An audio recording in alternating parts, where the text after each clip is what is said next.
नमस्कार, आप लाइव स्ट्रीज देख रहे हैं और मैं हूं आपके साथ रोहित वर्मा। बिहार सरकार को एक बार फिर से नगर निकाय चुनाव को लेकर बड़ा झटका सुप्रीम कोर्ट से लगा।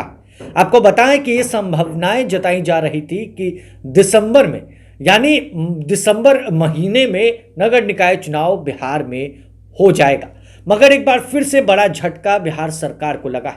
आपको बताएं कि नगर निकाय चुनाव को लेकर अति पिछड़ा के लिए एक डेडिकेटेड कमीशन बना था, मगर अब एक बार फिर से इस पर ग्रहण लगता हुआ नजर आ रहा है। आप जानते हैं कि दिसंबर के माह में नगर निकाय चुनाव कराने की संभावना जताई जा रही थी, लेकिन अब चुनाव पर ग्रहण लगता हुआ नजर आ रहा है। ऐसा इसलिए क्योंकि जिस अति पिछड़ा आयोग की रिपोर्ट के आधार पर चुनाव कराया जाना था, अब उस आयोग पर ही सुप्रीम कोर्ट ने रोक लगा दिया है। आपको बताएं कि सुप्रीम कोर्ट का यह फैसला बिहार के नीतीश सरकार के लिए एक बड़ा झटका माना जा रहा है। वहीं कोर्ट के फैसले के बाद अब बीजेपी फिर से नीतीश कुमार पर हमलावर हो गई है। एक बार फिर से बड़े बड़े नेता जो हैं इस फैसले पर अब अपनी प्रतिक्रिया दे रहे हैं, और वो जो एक सुप्रीम कोर्ट ऑफ इंडिया के द्वारा जो डॉक्यूमेंट है कोर्ट नंबर 11 जिसमें लिखा गया है, वो डॉक्यूमेंट भी आप अपने स्क्रीन पर इस वक्त देख पा रहे होंगे। और आपको बता दें कि बिहार में नगर निकाय चुनाव को स्थगित करने के बाद से बिहार सरकार ने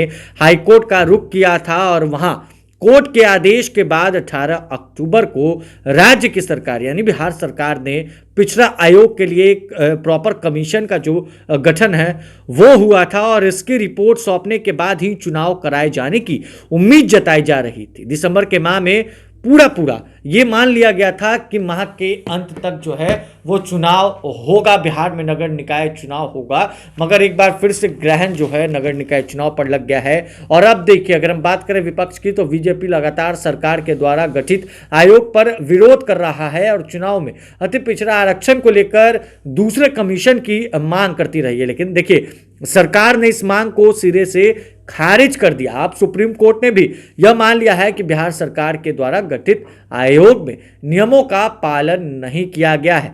आपको बता दें कि बिहार सरकार ने 18 अक्टूबर को अति पिछड़ा आयोग का गठन किया था और इस अध्यक्ष नवीन कुमार को बनाया गया था। और वहीं आयोग जब रिपोर्ट सौंपेगी तो बिहार में नगर निकाय चुनाव के लिए रास्ता साफ हो सकेगा।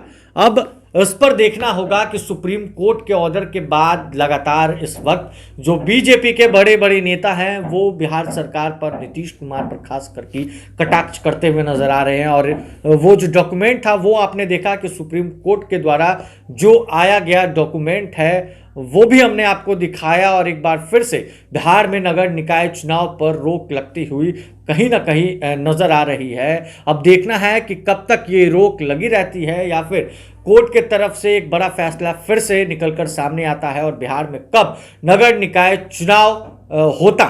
बहरहाल इस खबर में बस इतना ही। अगर आप हमारे इस वीडियो को हमारे यूट्यूब चैनल पर देख रहे हैं, चैनल को जल्द से जल्द सब्सक्राइब करें, साथ ही साथ हमारे फेसबुक पेज को फॉलो करना बिल्कुल भी ना भूलें। धन्यवाद।